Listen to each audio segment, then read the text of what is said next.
You've woken up before with a pressure on your chest, unable to move, a presence lurking just out of sight, and a silence so loud it feels like it's screaming. You call it sleep paralysis. You call it a nightmare.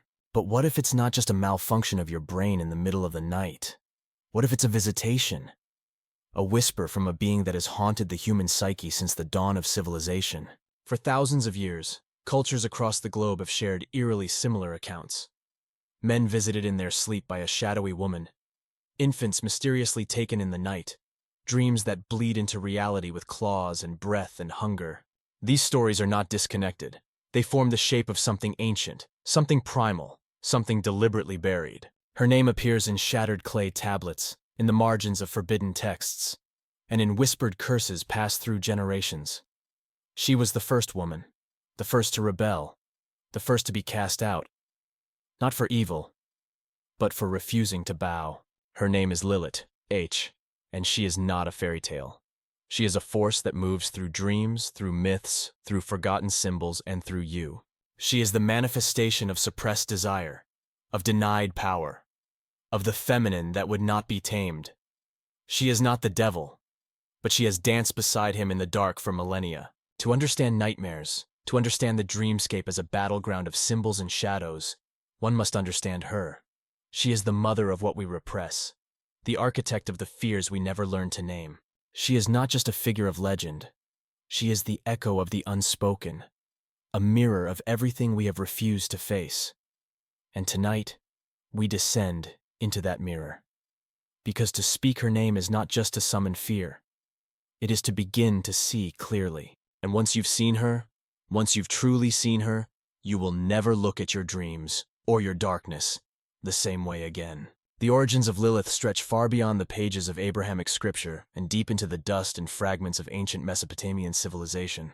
Long before she was cast as a demonic figure in Jewish folklore or claimed as a symbol of defiance in modern spiritual circles, Lilith appeared in the mythic imagination of the Sumerians, Akkadians, Babylonians, and Assyrians. Her earliest known incarnation is as Lilitu, a wind spirit or storm demon associated with disease, uncleanliness, and the dangers of the night. In this form, she was not yet the defiant woman of later legend, but she was already marked by danger, sexuality, and liminality, traits that would persist and evolve across thousands of years. From these Mesopotamian roots, the character of Lilitu evolved. In the Sumerian poem Gilgamesh and the Hulupu tree, a female demon is described as taking refuge in the sacred tree of Inanna, the goddess of love and war.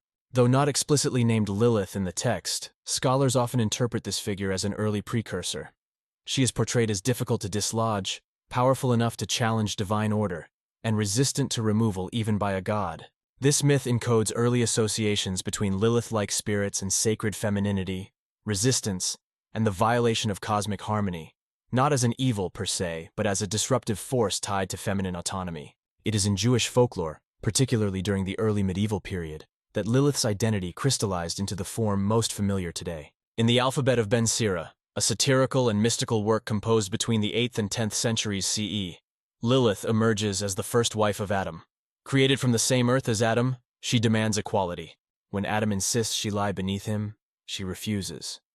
Rather than submit, she utters the ineffable name of God and flies away from Eden. This flight is not a fall, it is an assertion of divine agency. God sends 3 angels to bring her back, but she declines their offer and instead accepts the curse of losing 100 of her demonic children each day. In retaliation, she vows to harm the children of Adam and Eve. This apocryphal account transformed Lilith from a vague night spirit into a cosmic rebel. She becomes the embodiment of a woman who chooses exile over subjugation, punishment over passivity. Her refusal to accept male dominance is portrayed not only as personal defiance, but as metaphysical rebellion. From this moment onward, Lilith takes her place not just as a demon, but as an icon of what it means to challenge ordained order. Her presence in religious literature is shadowy, yet persistent, appearing in mystical texts, magical incantations, and protective charms. As Kabbalistic cosmology expanded, Lilith became entwined with increasingly complex spiritual structures. In the Zohar, she is depicted as the consort of Samael, the angel of death, and queen of the demonic realm. She resides in the Sitra Achra, the other side, opposite the realm of divine holiness. There, she embodies the inversion of sacred femininity, becoming a succubus who feeds on lust, a spirit of disease, and a temptress whose seduction draws souls away from divine alignment. The Zohar portrays her as both sexually powerful and spiritually dangerous, a force that can unbalance the soul if not consciously integrated. These texts also introduce the concept of Lilith as the shell, or klippa, a husk or veil that covers divine light. In this way, she is framed not as an absolute evil, but as a spiritual blockage, a distortion born of disconnection. The mystical language of Kabbalah reframes her punishment as a cosmic role. Lilith serves to challenge the seeker, to test spiritual resolve, and to tempt the initiate into awareness of their own unrefined instincts. Through her, the mystic confronts the unredeemed elements of their soul. In daily life, Lilith's myth was felt through amulets and protective charms. Jewish women wore talismans etched with the names of angels believed to repel her. These objects were placed over cradles to protect newborns from her alleged influence. She was feared as a taker of children, a corrupter of dreams, and a seducer of men. But even in this demonization, one can detect a deeper tension. Lilith became a container for all that society sought to control: feminine power, sexuality, independence, and the chaotic unpredictability of birth and death. Over time, her identity became a convergence point for cultural anxieties. She was shaped by patriarchal fears, theological repressions, and existential dread, yet her core remained intact. A figure who does not submit, who chooses exile, and who bears the weight of that choice without apology. The myth of Lilith is thus not merely one of fear, it is one of resonance. She is the silence between the lines of sacred texts, the unanswered question, the feminine energy that cannot be domesticated. In modern times, Lilith has been reclaimed by spiritual movements, feminist theology, and occult practitioners as a symbol of resistance and inner truth. Her ancient origins have not been erased, but rather reinterpreted. She is seen not only as the demon of the night, but as the guardian of the shadow, the protector of sovereignty, and the embodiment of the raw, unfiltered divine feminine. The historical vilification of Lilith tells as much about the cultures that feared her as it does about her myth. She is not evil for existing. She is vilified for refusing to be tamed. Thus, Lilith's origin is not a singular event, but a mythic echo, rippling through Mesopotamia, rising through Jewish mysticism, and culminating in the modern search for the sacred feminine within. She has never been just a character. She is a presence, an archetype, a symbol of what happens when divinity refuses to kneel. As Lilith moved from the mythic landscape of ancient Mesopotamia into the mystical traditions of Judaism, her role expanded and deepened, evolving from a symbolic demon of chaos into a complex metaphysical force. Within the rich framework of Kabbalistic thought, she was no longer a mere external threat but a component of the cosmic structure itself, integral to the tension between divine order and spiritual distortion. Kabbalah, especially in its medieval developments, does not view the cosmos as a dualistic battleground of good versus evil, but as a layered system of energies, vessels, and forces, some emanating from the divine source, others emerging from imbalance, rupture, or separation. In this system, Lilith finds her place not only as a mythological figure, but as a metaphysical necessity, a being shaped by and shaping the flow of energy through creation. One of the central concepts in Kabbalah is the Tree of Life, composed of 10 sephirot, emanations through which the infinite divine light descends into the material world. Opposite this sacred structure lies the klifot, the shells or husks that represent the residue, obstruction, or distortion of divine energy. Lilith is often associated with these klifot, particularly in relation to the Sephira Malkuth, the final emanation that connects the divine to the material. In its corrupted form, Malkuth can give rise to isolation, spiritual numbness, and domination by base instincts. Lilith, in this interpretation, is the seductive force of the klifothic realm, drawing energy downward into stagnation and separation. She becomes not simply a demoness, but the personification of the imbalance between divine will and human desire. Kabbalistic texts describe Lilith as the consort of Samael, an angel of severity often linked with destruction, temptation, or judgment. Together, Lilith and Samael form a shadow mirror of the divine union between Tiferet and Shekinah, the masculine and feminine faces of God. This inversion creates a parallel tree, sometimes called the Tree of Death, through which impure forces flow. In this structure, Lilith is the dark feminine, not inherently evil, but representing unchecked desire, seductive illusion, and the raw potency of the feminine unrestrained by order. This pairing is not simply to demonize Lilith further, but to express the spiritual truth that every sacred energy has its echo or distortion, and that spiritual work must acknowledge and engage with these distortions rather than deny them. The Zohar, a foundational Kabbalistic text, expands on Lilith's characteristics. She is portrayed as a queen of demons, a mother of night spirits, and a wanderer through the shadows of creation. Her allure is potent and dangerous. She feeds on sexual energy, appearing to men in their dreams, provoking nocturnal emissions, and thereby drawing off life force. This image aligns her with the succubus archetype in Western demonology, but with a distinctly mystical layer. The emission of semen in sleep is not merely a physical act, but a spiritual transaction. To waste or misdirect this creative energy is, in Kabbalistic terms, to empower the shells and nourish the forces of the other side. Lilith becomes the face of that transaction, a teacher through temptation, an antagonist that reveals the practitioner's weakness. Yet not all Kabbalistic interpretations of Lilith are uniformly hostile. Some see her role as necessary within the grand economy of the divine. In Lurianic Kabbalah, a later and deeply influential school of thought, the act of divine creation involves a shattering, known as the Shevarat HaKelim, the breaking of the vessels. In this cosmic catastrophe, divine light overwhelmed the vessels meant to contain it, scattering fragments of holiness into the realms of darkness. Humanity's spiritual task is to perform tikkun, the repair or rectification of this rupture, by finding and elevating those sparks. Within this schema, Lilith and the demonic realm are the holders of fallen sparks. They are not just obstacles, but potential gateways. The confrontation with Lilith, then, becomes an opportunity for transformation. Through conscious engagement and integration, the aspirant may retrieve those sparks, heal the fracture, and bring light to shadow. In magical traditions influenced by Kabbalah and Western esotericism, Lilith is both feared and invoked. Her name appears in grimoires, invocations, and protective amulets.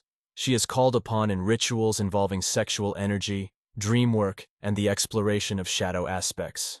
The magician who invokes Lilith is not simply summoning a demon, but entering a contract with a force of primal independence. These rites require careful preparation and deep personal clarity. Lilith does not tolerate falsehood. To invoke her without understanding is to court inner fragmentation. But to meet her as an equal, as one who sees through illusion and embraces truth, can yield profound insight. Her presence in magical systems is tied closely to the erotic and the lunar. She is invoked to awaken latent aspects of the psyche, to reclaim repressed aspects of the self, and to shatter illusions of purity or moral superiority. Her energy, when consciously directed, can catalyze personal empowerment, especially in those who have felt silenced, shamed, or disempowered. However, her energy also brings challenge. She forces confrontation with desire, with rejection, with rage, and with the parts of the self one has cast out in search of acceptance. Protective rituals involving Lilith are also deeply rooted in traditional magical practice. In ancient Jewish households, especially during childbirth or the early months of an infant's life, amulets inscribed with the names of protective angels, Senyoi, Sansanoi, and Samanjalof, were placed at the entrance of homes to ward off Lilith. The belief was that she wandered by night, jealous of human children, and would strike out in bitterness or hunger.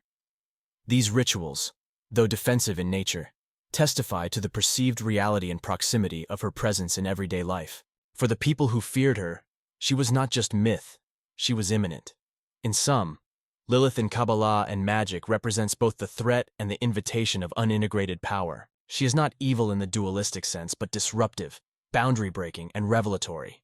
Her connection to the Qliphoth does not render her meaningless or wholly negative, but situates her within the larger mystical landscape as a necessary counterbalance. Through her, one learns the limits of repression, the dangers of unchecked desire, and the transformative potential of shadow work.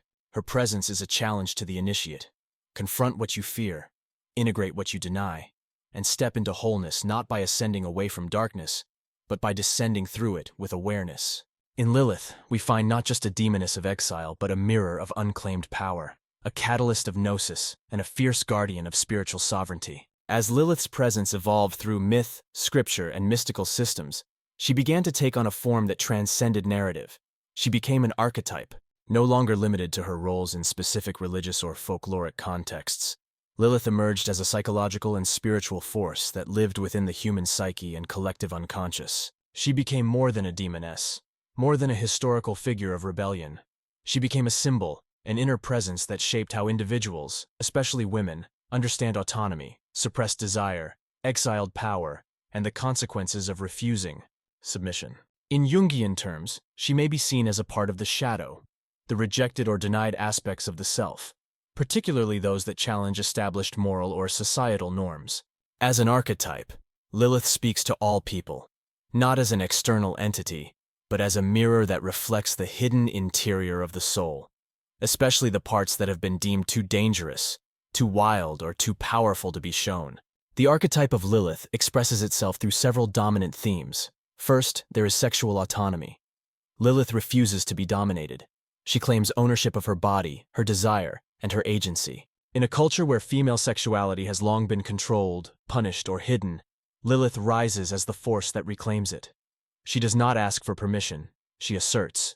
She chooses. She embodies that which patriarchal systems have feared, a woman who needs no approval and who bends to no authority. This is why Lilith appears frequently in modern feminist discourse, not simply as a heroine, but as the suppressed feminine voice breaking through centuries of erasure. She represents the eruption of repressed energy, the backlash against generations of silencing, and the embodied knowledge that freedom comes at a cost, but is worth that cost.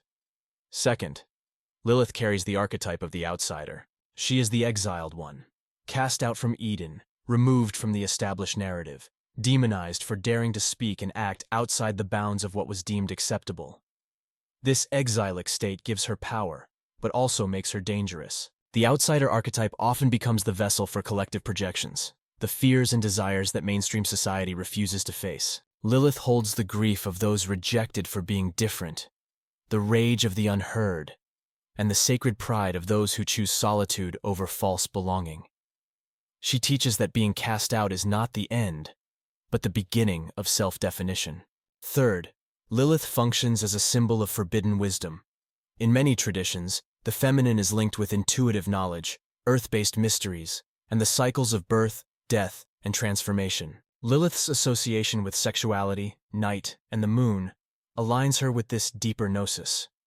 She represents what is instinctual, primal, and ineffable, knowledge that comes not through scripture or doctrine, but through embodiment and experience. In this sense, Lilith is not anti-religion, she is anti-dogma. She exists outside of law, outside of structure, and thus becomes a guide for those walking esoteric paths, especially those who must first dismantle inherited systems before finding their truth. But as with any archetype, Lilith does not simply remain a symbol.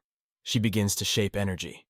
When enough attention, emotion, and psychic investment are directed toward a concept, it begins to take on a life of its own. This is where the concept of the egregore enters. An egregore is a psychic entity formed by collective thought, belief, and ritual.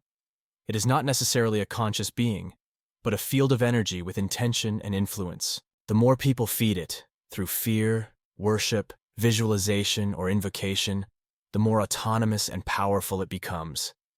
Lilith, through millennia of myth, fear, and fascination, has become an egregore in her own right. As an egregore, Lilith interacts with the astral and psychic realms.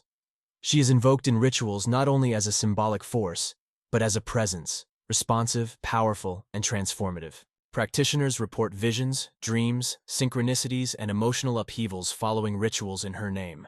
Whether or not one believes she exists as an individual spirit, the egregore of Lilith is undeniably potent. She acts as a portal through which people encounter aspects of themselves they have denied.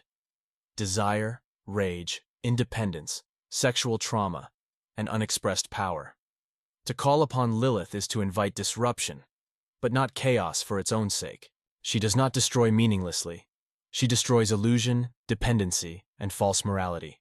She creates a space where authenticity can rise, even if it must first crawl out of ruin. Importantly, the egregore of Lilith is not uniform. She appears differently depending on the person invoking her and the cultural lens through which she is viewed. To some, she's a fierce mother, defending her children from a world that fears them. To others, she is a succubus, a seductress, a tester of resolve. To many modern practitioners, especially women and queer individuals, she is an ally in the reclamation of power, identity, and embodiment.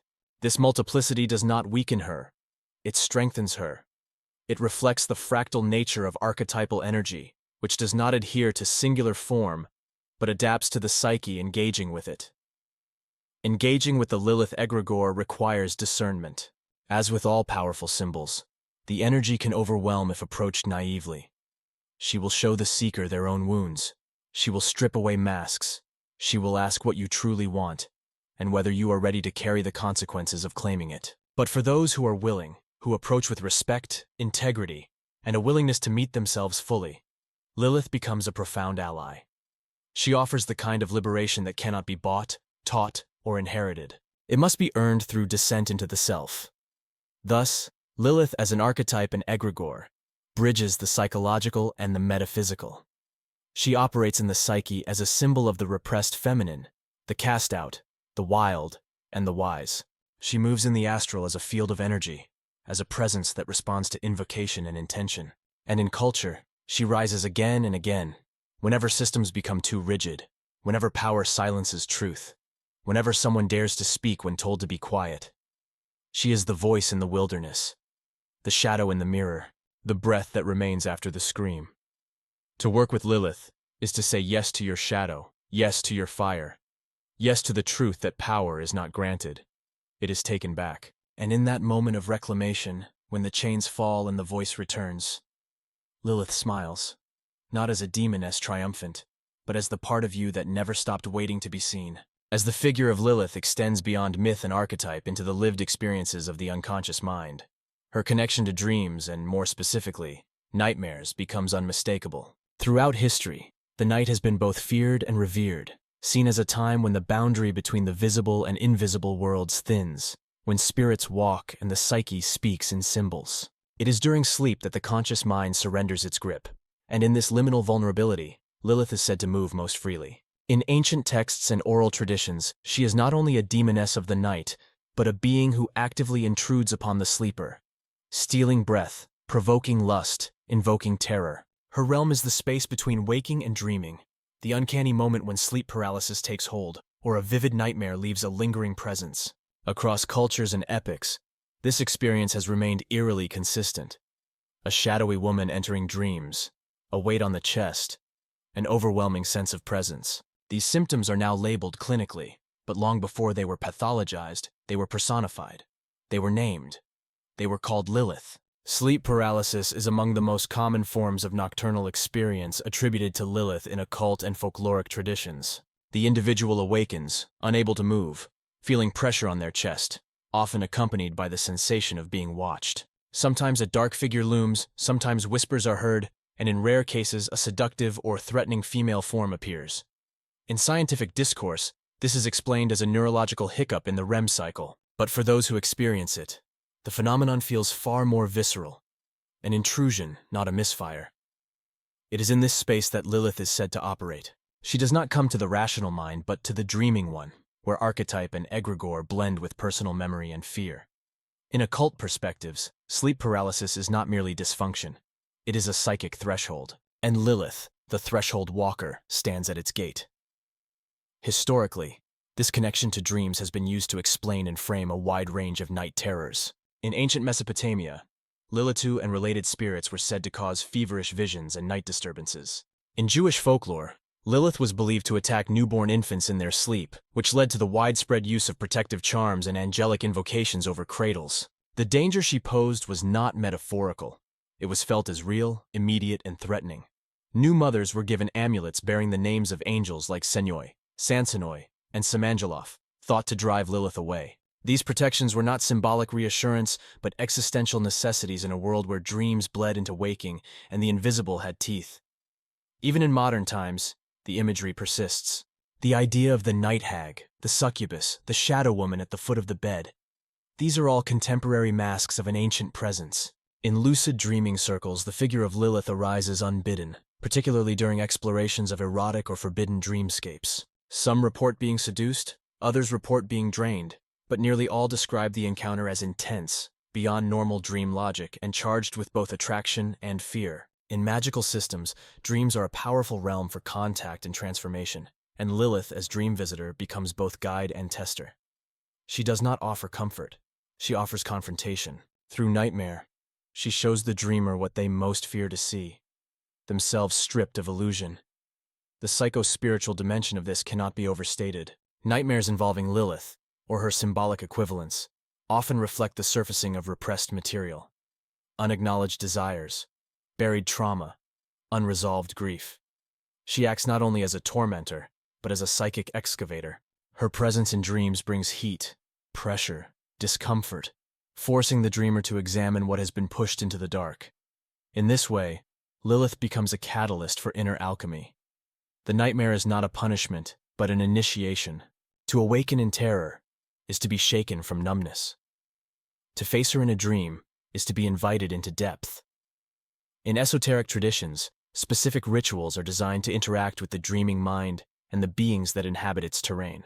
Dream incubation, sigil planting, and lunar invocations are used to enter trance states where conscious will can shape the astral landscape. In this context, Lilith is not an intruder but a summoned force, one who can illuminate the path through the dream labyrinth, if one is brave enough to walk beside her. Practitioners of the left-hand path, in particular, seek her guidance in dream work, understanding that nightmares hold power. They believe that what terrifies us also holds the key to our liberation, and Lilith, in her nocturnal aspect, is both the fear and the key. Notably, Lilith's connection to the moon further intensifies her dream influence. The moon governs tides, cycles, and dreams. It is the celestial body closest to the earth and most aligned with feminine rhythms. Lilith's name is linked etymologically with Lael, the Hebrew word for night. Her astrological counterpart, the black moon Lilith, represents the lunar apogee, the farthest point from Earth in the moon's orbit. This point is associated with the hidden, the unclaimed, the shadow feminine. In dream analysis and esoteric astrology, black moon Lilith signifies the themes that disturb, attract, and transform us. Her placement in a natal chart often correlates with the aspects of desire and fear that emerge most strongly in dreams. When one dreams of Lilith, or symbols associated with her, owls, serpents, moons, caves, broken mirrors, it is an invitation. Whether one accepts her as a literal entity or an internal force, her function is the same: to destabilize, to challenge, to reveal. She breaks the comfort of false identity. She shatters the narrative that sleep is safe, that dreams are benign. She insists that night is alive, that the unconscious is not just a passive backdrop, but a battleground of symbols where souls are tested and sometimes remade. To encounter Lilith in dreams is not to be cursed. It is to be chosen for a kind of awakening. The body may tremble, the heart may race, the memory may resist, but those who engage, who ask why she came, who seek meaning in the terror, often report a shift. They emerge from the dream not merely disturbed but deepened. Something raw and real has touched them.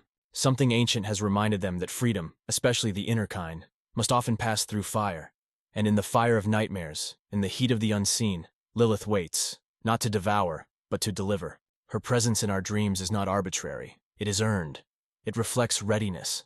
And for those willing to meet her gaze in the space between sleep and waking, she offers not sleep, not silence, but sight. The kind of sight that only comes when the lights are out, the masks are gone, and the truth dares to rise.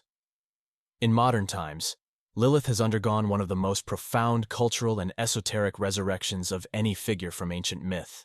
No longer confined to the status of an outcast demoness or a feared night spirit, she has emerged as a symbol of spiritual rebellion, personal sovereignty, and archetypal feminine power. As patriarchal religious systems and traditional models of morality have come under scrutiny, new generations of spiritual seekers, feminists, witches, and occultists have turned to Lilith, not as a monster to be exorcised, but as a guide to be invoked. Her reappearance in modern consciousness is not accidental.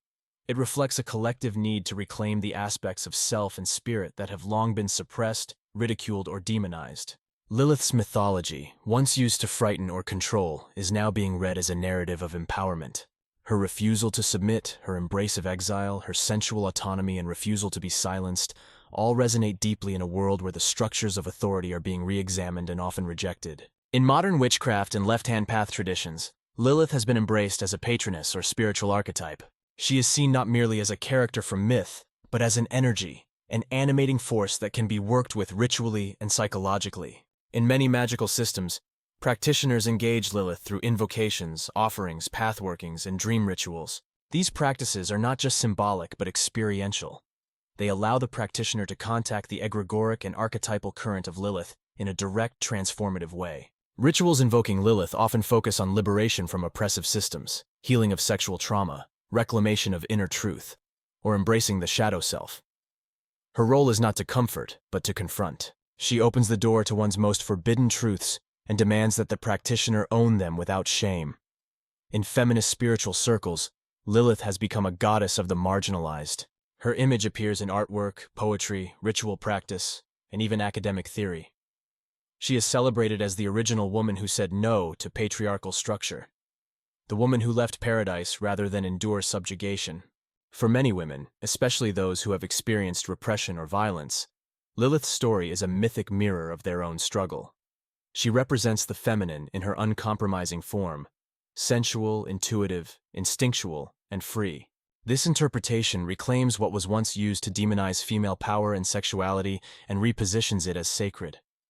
Lilith is no longer feared for her strength. She is sought for it. Her myth is retold not as a cautionary tale, but as a spiritual manifesto. In some traditions, Lilith is honored alongside other goddesses of darkness, such as Hecate, Kali, and Ereshkigal. Together they form a pantheon of underworld goddesses, forces that govern death, initiation, and the liminal spaces between worlds. Lilith's unique quality in this pantheon is her absolute defiance. While others may preside over transition or judgment, Lilith is pure opposition. She does not ask permission, and she does not wait for validation. This makes her both a challenging and exhilarating figure to work with. In group rituals, her presence is often invoked at the start of workings meant to break taboos or initiate transformative descent. She is the fire that burns down illusions so that truth may be born from the ashes. In astrology, Lilith appears in several forms, most notably the Black Moon Lilith, which represents the lunar apogee in one's birth chart. This point signifies where the moon is farthest from the earth and is associated with themes of repressed desire, uncompromising independence, and the sacred feminine that resists assimilation. Astrologers interpret Black Moon Lilith as a point of raw power, where the native cannot be tamed, where they challenge societal norms, and where their deepest instinctual drives lie hidden. Those with prominent Lilith placements often embody the outsider, the provocateur, the mystic, or the erotic rebel. This placement has become a lens through which many people explore their own inner Lilith, charting her influence not just mythologically but astrologically. Online communities, publications, and ritual groups dedicated to Lilith have also flourished. Digital platforms have allowed for the creation of a global cultus, an informal yet deeply personal network of practitioners who share experiences, rituals, and insights into Lilithian energy. Many of these communities offer initiations, guided meditations, and dream work focused on Lilith as a guide through the personal underworld. They often emphasize the importance of boundaries, consent, and psychological preparedness when working with Lilith, recognizing the intensity of the experiences she often catalyzes. Within these circles, she is not worshipped in the conventional sense, but honored as an initiator, a being who awakens what is dormant, and who teaches not through comfort, but through radical honesty. Despite the growing reverence for Lilith in modern spirituality, she remains polarizing. Her energy is not universally healing in the way some deities are framed. She disrupts, she destabilizes. For those unwilling to face their shadow, to question inherited beliefs, or to challenge cultural programming, Lilith's presence can feel antagonistic. But this antagonism is precisely what makes her relevant. In a world shaped by control systems, whether religious, political, or psychological, Lilith cuts through with a blade made of unfiltered truth. She is the chaos that precedes renewal, the exile who holds the keys to sovereignty, the darkness in which the light of the soul remembers itself.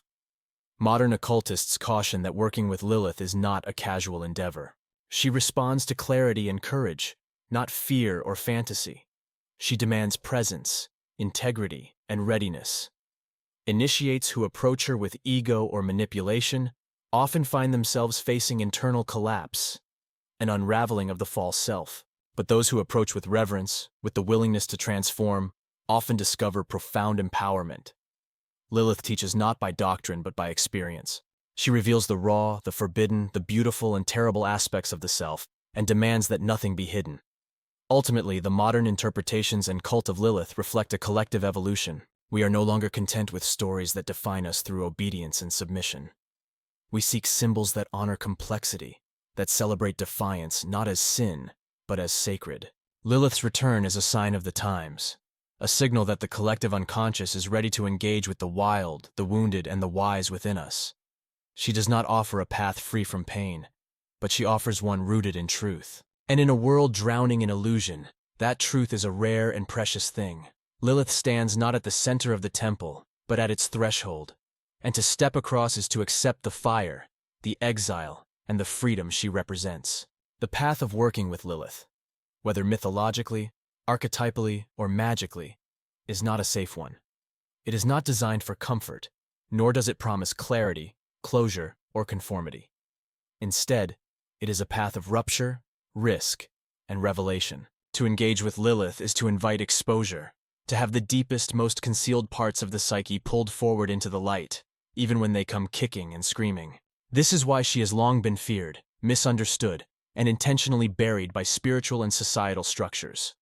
Lilith does not come to validate the existing ego. She comes to deconstruct it. And for those who cling too tightly to control, identity, or illusion, this process can feel violent. The danger of Lilith is not in her malicious intent. She is not cruel, but in her uncompromising demand for truth. Many who initiate contact with Lilith, whether through ritual, meditation, or unconscious psychic projection, report immediate upheavals. Dreams intensify, emotional triggers resurface, hidden memories, especially those associated with repressed sexuality, shame, or trauma, begin to emerge. In the language of depth psychology, this is the surfacing of the shadow. Lilith is not the shadow herself, but the hand that turns the key to its locked chamber. Once the door is opened, the contents flood forward: rage, grief, suppressed longing, and unintegrated power. If the practitioner is not prepared for this intensity, if they expect guidance without confrontation, they may mistake the process for punishment rather than liberation. Lilith's initiation is sacred, but it is earned through the fire of honest reckoning. In this context, danger does not mean doom, but volatility.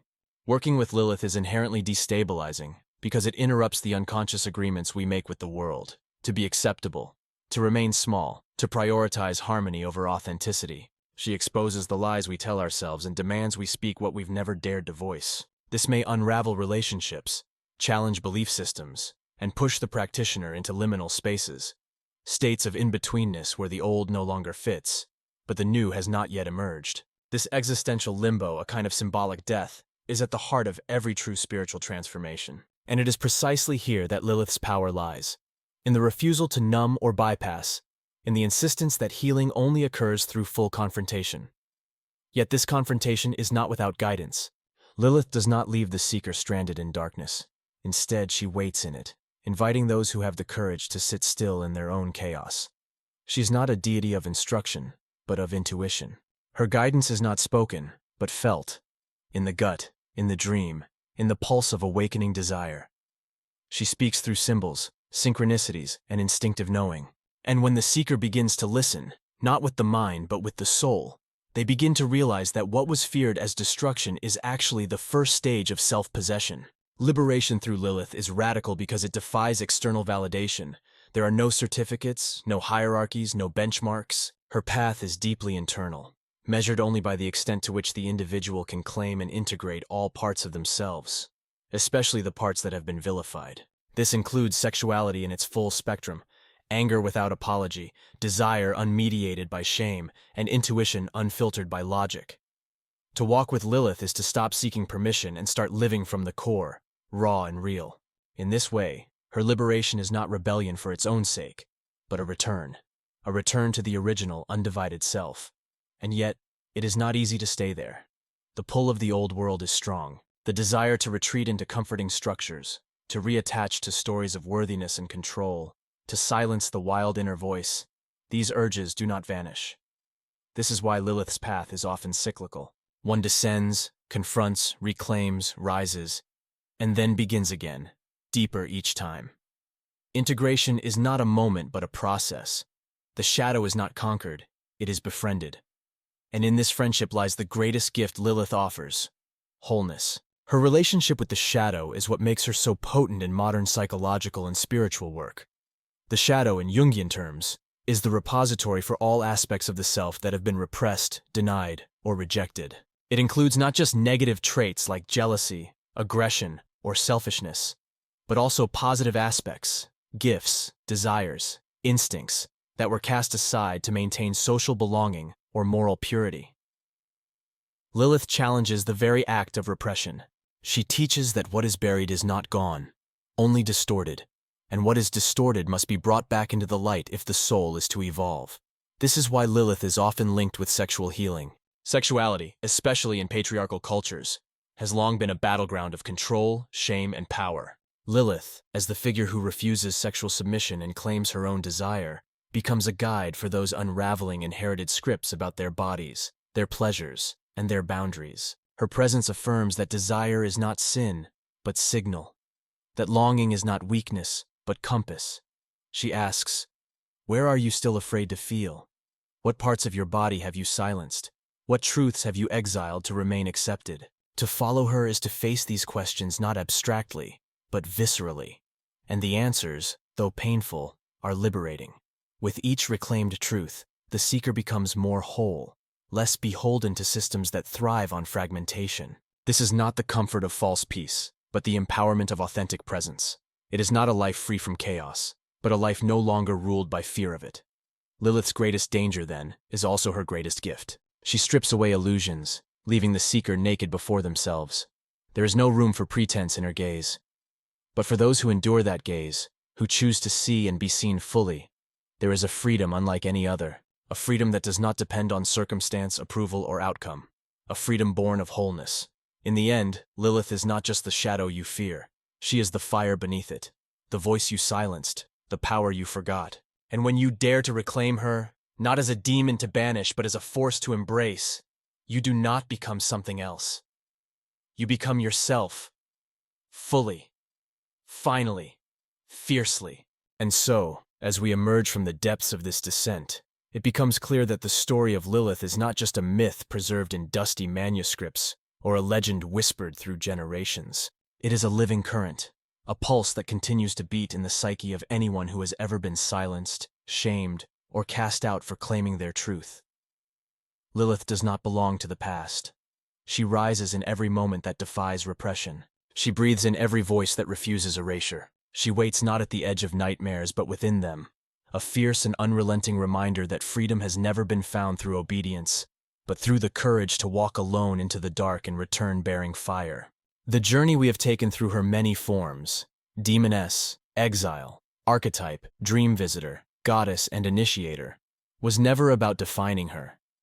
It was about remembering the parts of ourselves that resonate with her story. Each version of Lilith, shaped by time and fear and longing, mirrors back what we most need to reclaim. She does not offer safety. She offers sovereignty. She does not bring comfort. She brings clarity. And in a world that rewards performance and punishes authenticity, that is a radical offering. Lilith's story will continue to evolve. She will be feared by some, adored by others, misunderstood by many. But for those willing to sit in the stillness and listen, she remains what she has always been. Not a monster lurking in the dark, but a mirror held to your soul.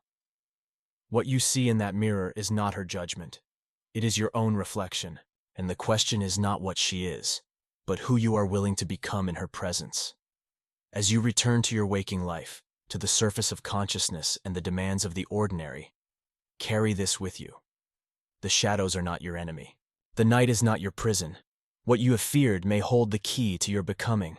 And if in your dreams or moments of silence you sense her presence again, do not turn away. You've already begun to see. And once you've seen her, once you've heard her name, a part of you has already answered the call. Thank you for walking this path with me. Until we meet again, in the dark, in the silence, or in the fire, remember, the truth does not scream. It waits. And Lilith waits with it. This is Occultum Veritas. Farewell.